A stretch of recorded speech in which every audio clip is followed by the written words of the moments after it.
வீட்டில் என்னைக்காவது ஒரு நாள் சப்பாத்தி பண்ணணும், குயிக்காக பண்ணணும் அப்படின்னா எல்லோரும் யோசிக்கிறது ஒரு தால் பண்ணிடுவோம், பருப்பில் ஒன்று பண்ணிடலாம்னு நினைப்பாங்க. பட் ஜென்ரலாக அப்படி பண்ணாலே வீட்டில் இருக்கவங்க சொல்லுவாங்க, நல்லா பிளெண்டாக இருக்குது, ஒன்றும் சரியில்லை, டேஸ்ட் இல்லை அப்படின்னு. அதுக்கு பேர் இந்த தால் தடுக்கா. அதான் நம்ம குயிக்காக பண்ணுற தால். அதையே கொஞ்சம் பஞ்சியாக டேஸ்டியாக வீட்டில் இருக்கிறவங்களுக்கு ரொம்ப ஃபேவரட்டாக எப்படி பண்ணுறது, அதான் இன்றைக்கி நம்ம பார்க்க போகிறோம்.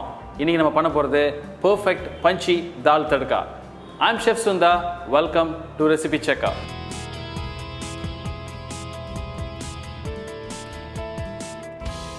இந்த தால் தடுக்காவுக்கு ஜென்ரலாக வீட்டில் என்ன பண்ணுவாங்கன்னா, சில பேர் துவரம்பருப்பு யூஸ் பண்ணுவாங்க, சில பேர் பாசிப்பருப்பு யூஸ் பண்ணுவாங்க. ஒவ்வொரு பருப்புக்கும் ஒவ்வொரு தனியாக ஒரு டேஸ்ட்டு, ஒரு ஃப்ளேவர் இதெல்லாம் உண்டு. ஆனால் ப்ராப்பராக ஒரு தால் தடுக்கா பண்ணணுன்னா அதுக்கு 3 வகையான பருப்பு வேணும். அதோட ரேஷியோ என்ன, அதுதான் நம்ம பார்க்க போகிறோம் இப்போது. அதாவது நான் இன்றைக்கி என்ன எடுத்திருக்கேன் அப்படின்னா, துவரம் பருப்பு ஒரு 1/2 கப்பு, அதே மாதிரி மசூர் தால்னு சொல்லுவாங்க, அதாவது இந்த சிவப்பு பருப்பு அதில் பாதி 1/4 கப்பு, அதே மாதிரி மூங் தால் அதாவது நம்மளோட பாசிப்பருப்பு அது 1/4 பங்கு. ஸோ டோட்டலாக 1 கப்பில் 3 வகையான தாலாக எடுத்து அதை வேக வச்சு எப்படின்னு தான் பார்க்க போகிறோம். இப்போது அதுக்கு தேவையான இன்க்ரீடியன்ஸ் என்ன நம்ம பார்த்துட்டு நம்ம டேரெக்டாக ரெசிபிக்குள்ளே போயிடலாம். இப்போது இந்த 3 வகையான பருப்பு எடுத்துருக்கோம். அதில் இந்த துவரம் பருப்பு கொஞ்சம் குக் ஆகிறதுக்கு டைம் ஆகும். அதனால் அதை நம்ம தனியாக வேக வச்சு குக்கரில் ஒரு 5 விசில் வர வரைக்கும் நம்ம பண்ணிக்கலாம். மற்ற 2 பருப்பு இருக்கு இல்லையா, பாசிப்பருப்பும் அந்த மசூர் தால் சிவப்பு பருப்பும் சீக்கிரம் குக் ஆகிடும். ஓப்பன் பாயிலில் பண்ணாலும் பண்ணலாம், இல்லை குக்கரில் சும்மா ஜஸ்ட் ஒரு 2 விசில் வச்சு பண்ணிடலாம். அதனால் நீங்கள் ஒன்றா குக் பண்ணிங்கன்னா ஒன்று ரொம்ப மசிஞ்சிரும், இன்னொன்று வேகாது. அதனால் இந்த ஒரு பர்டிகுலர் ப்ராசஸை நீங்கள் கொஞ்சம் கேர் எடுத்து பண்ணுங்கள். மற்றபடி மற்ற ப்ராசஸ்லாம் ரொம்ப ஸ்ட்ரைட் ஃபார்வர்ட். அதில் என்ன இருக்குன்னு நம்ம பார்த்துடலாம். இந்த பருப்பை 2 வகையாக பிரித்து, அதாவது துவரம் பருப்பை தனியாக குக் பண்ணி இப்படி வச்சுருக்கேன், அதே மாதிரி மீதி 2 பருப்பையும் சேர்த்து குக் பண்ணி இப்படி வச்சுருக்கேன். இப்போது நம்ம இதோட குக்கிங்க்கு நம்ம போயிடலாம். இப்போ என்ன பண்ணுறேன், ஒரு பேன் எடுத்துகிட்டு அதை கொஞ்சம் சூடானோடனே ஒரு 3 டேபிள் ஸ்பூன் அளவுக்கு குக்கிங் ஆயிலை போட்டுட்டு, அந்த ஆயில் கொஞ்சம் சூடானோடனே நம்ம ஒரு காஞ்ச மிளகாயை இந்த மாதிரி பிச்சு போடுங்க. அதுக்கப்புறம் ஒரு 1/4 ஸ்பூன் அளவுக்கு ஜீரகம் போடுங்க. இந்த ஜீரகம் கொஞ்சம் பொரிஞ்சு வருது. இப்போது அந்த ஜீரகம் பொரிய ஆரம்பித்தோடனே நம்ம பொடியாக வெட்டி வச்சுருக்கிற பூண்டை போட்டுருங்க. எப்பொழுதுமே இந்த தால் தடுக்கா இந்த மாதிரி டிஷ்ஷில் நம்ம என்ன பண்ணணும் அப்படின்னா, அந்த ஜீரகம் கருகாமல் பார்த்துக்கணும். அது ரொம்ப முக்கியம். ஏன்னா அது கருகிச்சுன்னா நம்ம ஃபைனலாக நம்ம டிஷ்ஷில் அது மேலே மிதக்கும். அப்போ அது பார்க்குறதுக்கு அவ்வளோ நல்லா இருக்காது. அதனால் இந்த கலர் ரொம்ப முக்கியம். நம்ம பொடியாக வெட்டி வச்சுருக்கிற பச்சை மிளகாயை ஆட் பண்ணுங்கள். இப்போ ஓரளவுக்கு இது நம்ம வதங்கிடுச்சு. இப்போது நம்ம அடுத்து நம்ம வெட்டி வச்சுருக்கிற ஆனியன், ஒரு மீடியம் சைஸில் ஒரு ஆனியனை பொடியாக வெட்டி வச்சுருக்கோம், அதை இப்போ ஆட் பண்ணுங்கள். ஸோ இப்போ அந்த வெங்காயம் நம்ம ஆட் பண்ணது ஓரளவுக்கு நல்லா வதங்கி வந்தோடனே கொஞ்சம் அந்த கிளியராக வந்துடணும். ரொம்ப வதங்கணும்னு இல்லை, கிளியராக வந்தோடனே இப்போ கொஞ்சம் சால்ட் ஆட் பண்ணிக்கோ, உப்பு. ஏன்னா அந்த உப்பு ஆட் பண்ணிட்டா கொஞ்சம் தண்ணி விடும், ஈஸியாக நமக்கு அந்த ஃப்ளேவர் கரெக்டாக ஈஸியாக வந்துடும் நமக்கு. இப்போ என்ன பண்ணுங்கள், ஒரே ஒரு பிஞ்சு, ஒரு 1/4 ஸ்பூனோட கம்மியாக, டீஸ்பூனு கம்மியாக மஞ்சள் பொடி ஆட் பண்ணுங்கள். அதே அளவுக்கு கொஞ்சம் காரப்பொடி. இப்போ இந்த 2 பொடியும் சேர்த்து இப்போ கொஞ்சம் சாட்டே பண்ணுறோம். லைட்டாக ஒரு 10 செகண்ட் 20 செகண்ட் அந்த ரா ஃப்ளேவர் பண்ணி அந்த மசாலா லைட்டாக அந்த பொடியோட மசாலா ஃப்ளேவர் கொஞ்சம் ரா ஃப்ளேவர் போனோடனே அந்த பச்சை வாசம் போயிடும். அது மாதிரி லைட்டாக குக் பண்ணோம். இப்போது நம்ம பொடியாக வெட்டி வச்சுருக்கிற தக்காளி இதில் ஆட் பண்ணுங்கள். இப்போது இந்த தக்காளி இந்த ஸ்டேஜில் என்ன பண்ணோன்னா, கொஞ்சம் குக் பண்ணி, இந்த குக் பண்ணுறது எப்படின்னா, அந்த ஆயில் அதிலிருந்து செப்பரேட் ஆகி வரணும். அது ரொம்ப முக்கியம். ஏன்னா அந்த தக்காளி வதங்கிறது இந்த தால் தடுக்கால ரொம்ப முக்கியமான ப்ராசஸ். அது கொஞ்சம் நீங்கள் ஃப்ளேம் அதிகமாக இருக்குது, கொஞ்சம் உங்களுக்கு ரொம்ப டைட் ஆகிடுச்சுன்னா லைட்டாக கொஞ்சம் தண்ணி 1 டேபிள் ஸ்பூன் ஆட் பண்ணுங்கள். பட் ஆனால் தக்காளியை நல்லா குக் பண்ணிடுங்க, ரொம்ப முக்கியம். ஸோ இப்போ பார்த்தீங்கன்னா இந்த தக்காளியில் இந்த ஆயில் நல்லா செப்பரேட் ஆகி வருது, நல்லா வதங்கி ஆயில் செப்பரேட் ஆகி வருது. இதுக்கு நமக்கு கிட்டத்தட்ட ஒரு 5 நிமிஷம் ஆயிருக்கு.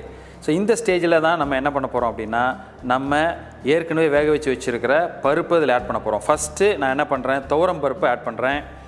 அதுக்கப்புறம் 2யும் சேர்த்து 2 பருப்பை சேர்த்து நம்ம வேக வச்சுருக்கோம் இல்லையா, அதை இப்போ ஆட் பண்ணுங்கள். இப்போ இதெல்லாம் மிக்ஸ் பண்ணி ஒரு கொதி வர வரைக்கும் வெயிட் பண்ணுவோம். இந்த கொதி வந்ததுக்கப்புறம் தான் அதுக்கப்புறம் இதுக்குள்ளே தேவையான இந்த பஞ்சியை எப்படி பண்ணுவோம் அதை தான் இப்போ நம்ம ஆட் பண்ண போகிறோம். இப்போ என்ன பண்ணுங்கள் அப்படின்னா, ஓரளவு கொதி வந்தோடனே கொஞ்சோண்டு ஜீரா பவுடர், அதாவது ஒரு பிஞ்ச் அளவுக்கு ஜீரக பொடி ஆட் பண்ணுங்கள். யூஸ்வலாக ஜீரக பொடி கடையில் கிடைக்கலன்னா பரவாயில்ல, லைட்டாக நீங்கள் ஒரு உங்களோட பேனில் போட்டு லைட்டாக சூடு வந்தோடனே மிக்சியில் பவுடர் பண்ணி வச்சுங்க, அது போதும். அது இப்போது கொஞ்சம் என்ன பண்ணுறோன்னா, நம்ம பொடியாக வெட்டி வச்சுருக்க, அதாவது நீளமாக வச்சுருக்கோம்ல, ஜூலியன் ஆன ஜிஞ்சர், அதாவது இந்த இஞ்சி இந்த மாதிரி நீளமாக இருக்குல்ல, இது கொஞ்சம் போடுங்க. இது கொஞ்சம் நல்ல ஒரு ஃப்ளேவர் கிடைக்கும், டேஸ்ட்டு ஃப்ளேவர் எல்லாமே. ஸோ இப்போது இஞ்சி சேர்த்து கொஞ்சம் லைட்டாக மிக்ஸ் ஆகி கொஞ்சம் ஒரு கொதி வந்தோடனே லைட்டாக ஒரு கொதி வந்தால் போதும். அந்த தக்காளியில் வந்து புளிப்பு இல்லைன்னு வச்சுக்கோங்களேன், அதுக்கு ஒரு மாதிரி ஃப்ளாட்டாக இருக்கும். அந்த தால் தடுக்கா வந்து அந்த ஒரு டேஸ்ட் இருக்காது, பஞ்சி டேஸ்ட். அதை டேஸ்ட் பண்ணிவிட்டு நீங்கள் அதுக்கு என்ன பண்ணலாம், ஒரு லெமன், அப்படி இல்லை தக்காளியில் புளிப்பு இல்லை அப்படின்னா ஒரு லெமன் போடலாம். இல்லாட்டி லெமன் வந்து ஒரு நல்ல ஒரு ஃப்ளேவர் கொடுக்கும், நீங்கள் ஆட் பண்ணலாம். நமக்கு தால் அது குக் ஆகி நம்ம ரெடி ஆயிடுச்சு ஆல்மோஸ்ட். இப்போது என்ன பண்ணால் அது முக்கியமான ஸ்டேஜ் இதில் என்னென்னா, அந்த தாலுக்கு நம்ம அந்த பருப்புக்கு ஒரு பஞ்சியான ஒரு டேஸ்ட்டு, ஒரு கலர், ஒரு லுக் எல்லாம் எப்படி கொடுக்க போகிறோம், அதான் ரொம்ப முக்கியம். அதுதான் இப்போ நம்ம பண்ணுற டேம்பரிங். அதாவது நம்ம தாளிக்க போகிறோம். அந்த தாளிப்புக்கு என்னென்ன போடுறோம், என்ன பண்ணுறோம், ஒரு தனியாக ஒரு பேனில் கொஞ்சம் நெய் எடுத்துக்கிறேன். ஒரு 2 டேபிள் ஸ்பூன் நெய் எடுத்துகிட்டு அது கொஞ்சம் நல்லா சூடாகி வந்தோடனே ரெட் சில்லி போடுங்க, அதாவது காஞ்ச மிளகா. அதுக்கப்புறம் ஒரு 1/4 டீஸ்பூன் அளவுக்கு நம்ம சாப் பண்ணி வச்சுருக்கிற பூண்டு. நான் ஏற்கனவே போட்ட பூண்டில் கொஞ்சம் மீதி வச்சுருந்தேன், அதை இப்போ நான் ஆட் பண்ணிக்கிறேன். அதுக்கப்புறம் அந்த பூண்டு நல்ல ஓரளவுக்கு லைட்டாக வதங்கி அந்த பச்சை வாசம் போனோன்னா, ரொம்ப வதங்க தேவையில்லை, ஜஸ்ட்டு லைட்டாக வாசம் வந்தோடனே ஒரு பிஞ்ச், ஒரு 1/4 ஸ்பூன் அளவுக்கு ஜீரகத்தை ஆட் பண்ணுங்கள். 1/4 ஸ்பூன் அளவுக்கு காஷ்மீரி ரெட் சில்லி பவுடர், அதான் நல்ல கலர் கொடுக்கும். அதை போட்டு அந்த கரெக்டாக அந்த ஒரு பச்சை லுக்கு அண்ட் ஃப்ளேவர் போய் அதில் கலர் மாறும். இதை இப்போது நம்ம பண்ணி வச்சுருக்கிற தாலில் மேலே நீங்கள் கார்னிஷ் பண்ணுங்கள். மேலே ஊற்றிட்டு இது மேலே நம்ம ரெடி பண்ணி வச்சுருக்கிற தால் மேலே ஊற்றிட்டு நம்ம கோரியாண்டர், அதாவது கொத்தமல்லி தலையை வச்சுட்டு அழகாக ஒரு கார்னிஷ், அதாவது ஒரு ஸ்ட்ரிங் மாதிரி இருக்கலாம். அதாவது கொத்தமல்லி தலையை சாப் பண்ண வேணாம், ஒரு நீளமான ஒரு கொத்தமல்லி ஸ்ட்ரிங் எடுத்து அழகாக கார்னிஷ் பண்ணி இந்த மாதிரி ஒரு பியூட்டிஃபுல்லாக நீங்கள் அழகாக ப்ரெசென்ட் பண்ணலாம். வீட்டில் பண்ணுற தால் தடுக்கா ரெஸ்டாரண்ட்டில் சாப்பிட்ற மாதிரி இல்லைன்னு நீங்கள் நினச்சிருந்தீங்கன்னா, அதை இன்றைக்கி பொய்யாக்கி நீங்களே உங்கள் வீட்லேயே ரெஸ்டாரண்ட்டில் இருக்கிற மாதிரியே ஒரு தால் தடுக்கா டேஸ்டியாக பஞ்சியாக பண்ணலாம். குயிக்கான டிஷ்ஷாக இருந்தால் கூட அதை வித்தியாசமாக எப்படி பண்ணி ஒரு டேஸ்ட்டாக கொடுக்க முடியும் அப்படின்னு பார்த்தோம்.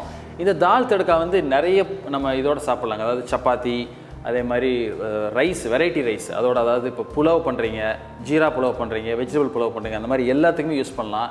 அதே மாதிரி நீங்கள் நான் பிரெட் அது மாதிரி எதாவது வீட்டில் பண்ணிங்கன்னா அதோட நீங்கள் ஒரு மசாலா, அதாவது ஸ்ட்ராங் மசாலா யூஸ் பண்ணுறீங்க அப்படின்னா ஒரு சைட் டிஷ், இது ஒரு நார்மல் ஒரு சைட் டிஷ்ஷாக யூஸ் பண்ணலாம். ஒரு வெரைட்டி உங்கள் ஃபேமிலிக்கு கொடுக்குற மாதிரி இருக்கும். இது ரொம்ப ஹெல்த்தி கூட.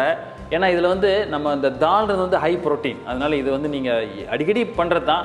அதை நீ கொஞ்சம் வித்தியாசமாக கொஞ்சம் பண்ணி பார்த்துருக்கோம்.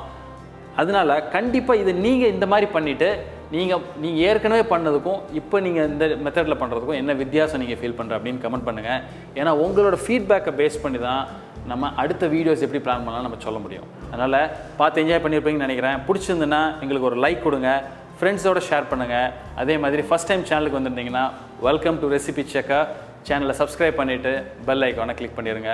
இன்னொரு நாள் இதே மாதிரி ஒரு வித்தியாசமான ரெசிபி இல்லைனாலும் ஒரு நார்மல் ரெசிபியில் கூட அதில் இருக்கிற வித்தியாசமான டிப்ஸ் அண்ட் டெக்னிக்ஸோடு உங்களை மீட் பண்ணுறேன். அது வரைக்கும் ஹாப்பி குக்கிங்.